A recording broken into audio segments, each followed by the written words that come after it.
In our previous video, I explored how much of the real Wild West lines up with the Hollywood Wild West.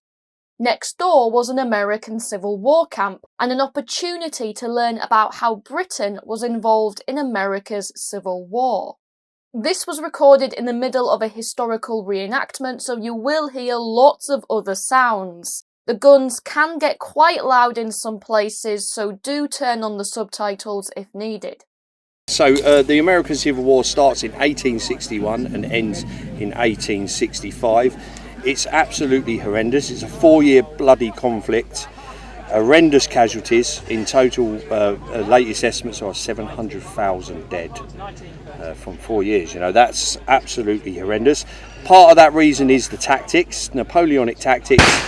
They line up and shoot at each other across the field, and it's absolutely devastating. So, in Britain, we imagine the American Civil War as just being in the US, but actually there was a lot of connections to British history. Oh, big time. So, one thing you've got to remember is we get cotton from the south, and that cotton comes in and feeds the looms of northern England.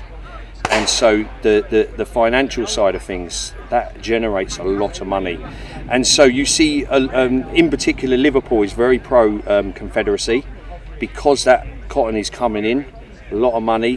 So a lot of these people in government, so there are a lot of people in the British government very sympathetic to the Confederate cause. And then Liverpool also produces ships, blockade runners. And one of the most famous ones is in 1863, the Laird shipyard is building and kitting out some rammers that they're going to send to the Confederacy. Now the British government get wind of this and they actually stop this from happening. And a couple of days before Britain actually gets involved, the US have already sent a letter at that point saying, you send these ships, this is an act of war, you cannot do this. But again, as I said, luckily the British government stepped in and actually bought those vessels, and those vessels then went on to have a very mundane career in the Royal Navy. Yeah, well, it was the same. One of the mayors of Hull actually bankrupted himself trying to blockade run ships for cotton for the factories.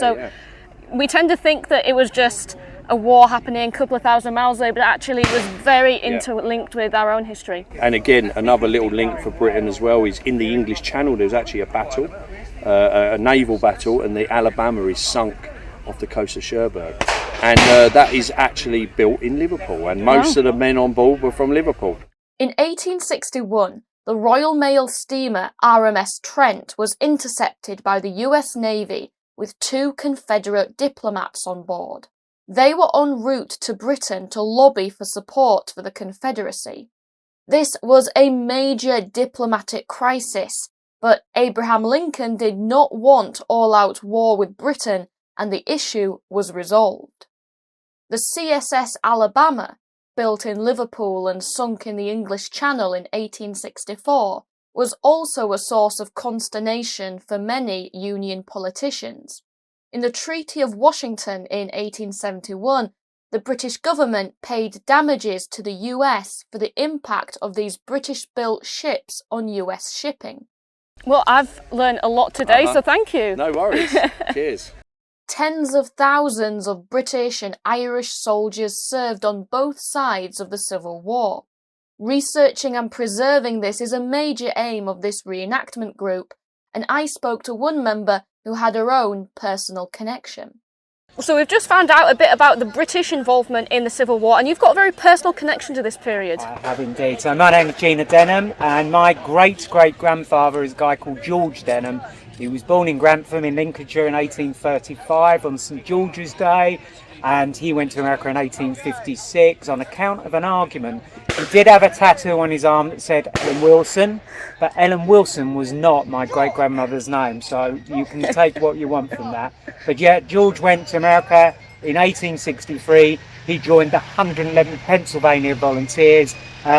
He was paid $200 by a guy called Martin Dager, whose wife was pregnant at the time, and so Martin, being quite wealthy and had been drafted, paid my ancestor $200 to take his place. So George served at Lookout Mountain, the Battle of Missionary Ridge. and he had kind of had his fill of infantry life, and in 1864 he had an opportunity to transfer to the Union Navy, and he served on an ironclad vessel called the USS Chickasaw, and the Chickasaw was described as the perfect bake oven. It was obviously being clad in iron.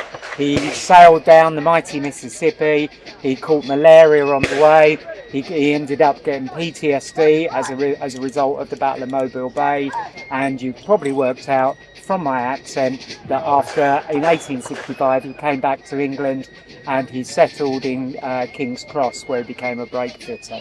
Wow, that's amazing. You've got some photos here. So this is my ancestor, George Denham. There he is in his Civil War uniform. And George, I never knew about it, but obviously I've researching him for my first book, which is about his life, called The Spartan That Climbed Lookout Mountain. And when I found out about George's service, I then found out about a group of veterans known as the London branch of American Civil War veterans. They were inaugurated in September 1910 by this gentleman called John Davis. John Davis had met Charles Booth when Charles Booth was doing his study of London in 1900, and Charles Booth said that John Davis was one of the most inspiring men that he had met. John was about 71 when he founded this London branch. He'd written a book about his life. This is an original artefact which is called A Marvel of Mercy. So he eventually got 146 veterans of the Civil War, and they had monthly 4 meetings a year in an old railway arch in Bermondsey, and that railway arch still exists today. However, John was heavily involved in the temperance movement, and unfortunately that railway arch is now a microbrewery, so he'll be turning in his grave. Now, back in 2021, we were able to get a headstone for George from the American government to honour his service, and on that day this monumental project where we're trying to shine light on the lives of British people serving in the Civil War began, and since that time we've managed to get 7 headstones. We're honouring 2 veterans in October in Derby, one of whom is a guy called Sam Howe. He's the last Civil War veteran to die in the UK. And one of the things that I would say to you is, I had this romantic notion that when I was going to go and find George's grave, that there would be a wonderful headstone there, because surely, knowing his service, that he would be honoured. And sadly, you can see from this picture here, this is that sad moment when my mum and I went to Pancras and Finchley Cemetery to discover that his grave was just underneath these trees. So, from that day, I believe in the idea of legacy and the essence of somebody's, life experiences passing forward. And it just was so upsetting to find he didn't have a headstone.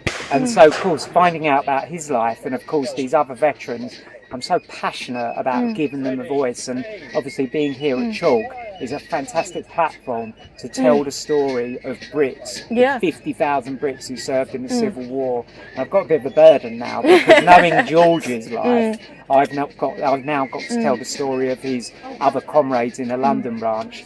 And the book is, I've been writing it for 3 years. It's already up to 350 words. It's only up to 1915.